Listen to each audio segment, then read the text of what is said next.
It's October 25th and the garden has been put to bed, so to speak. It's been a beautiful fall here, so let's just take a quick tour because this is basically, other than being covered in snow, what it's going to look like for the next 7 months.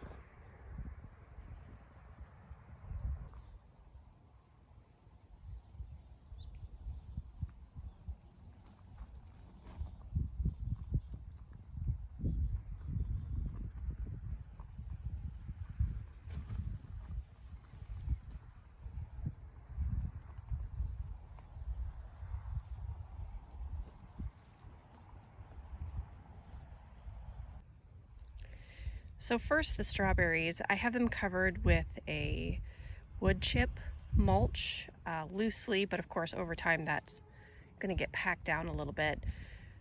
I hope that allows airflow a little bit around the plants still, but also, covering the crowns to keep them warm. They do keep trying to produce strawberries, which is pretty funny because we've had some days where it gets nice. It might get into the 60s, even a couple days where it almost hit 70, but then we get down to the 30s and 20s at night, so then they don't make it anymore. So I do keep trying to pull the heads so that it's not putting too much effort into trying to make anything. So everything is pulled from these 3 beds, and I just wanted to, for my own posterity, you can see kind of the settling here. It settled about 2 inches over the summer. I'm sure there'll be more as the wood chips in the bottom of the bed start to break down over the winter.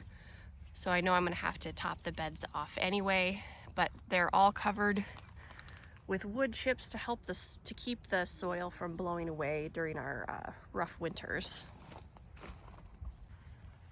Here's what this bed looks like now. This has had the most settling because we've had this one for 2 years. So you can see that's probably almost 4 inches of settling. I took some footage when I was taking the kohlrabi out, and I'll insert that here so you can see what that looked like.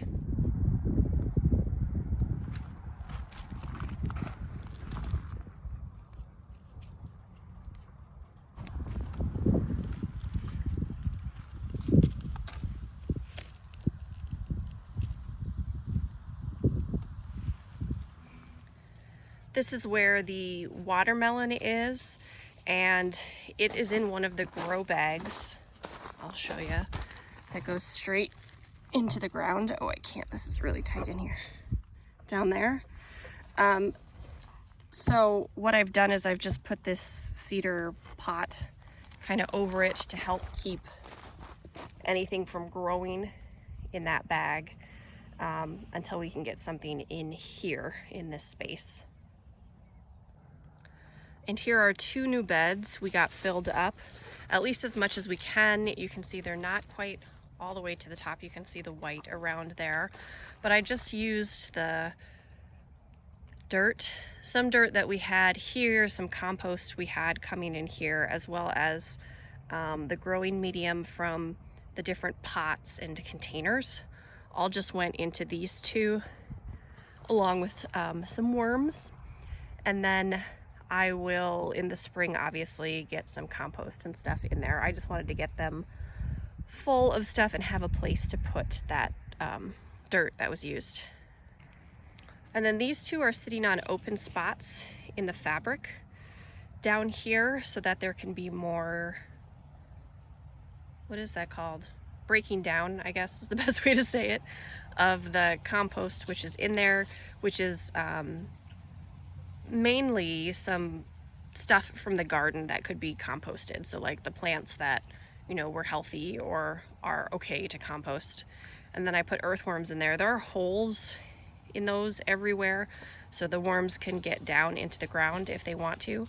And hopefully next year then I'll have some good compost to use from there.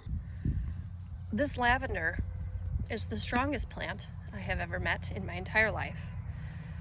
But I planted the wrong zone plant. This is an English lavender, so it only survives, whoa, look at the deer.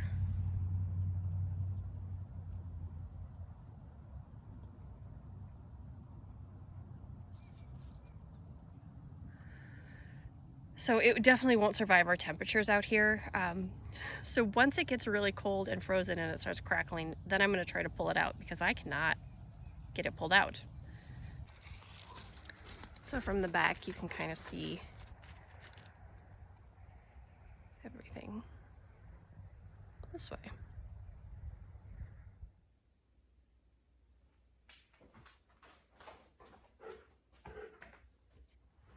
So the spot where the compost bins are, there will be a bed there in the spring for sure, and possibly one in one of these 3 spots. And then I've been thinking about getting some sort of like waterproof tote or some sort of something out here so I can store some garden tools, so I'm not always kind of running back and forth in case all of a sudden I realize I need something. But that, I don't know, that stuff will all be thought about in the spring.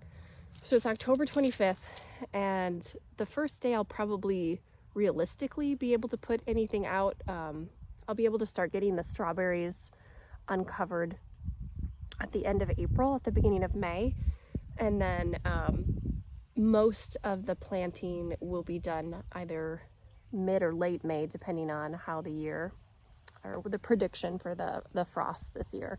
So it's going to be a long time that all this stuff is sitting here, but it's really quite satisfying to see everything kind of put away and ready to go and ready to rest for the winter. I'm kind of enjoying the opportunity to have time off from it, because I think that can, just like seasons, can make you kind of appreciate all the different things that are happening. And so we'll see how she fares through the winter and then start gardening in 2024.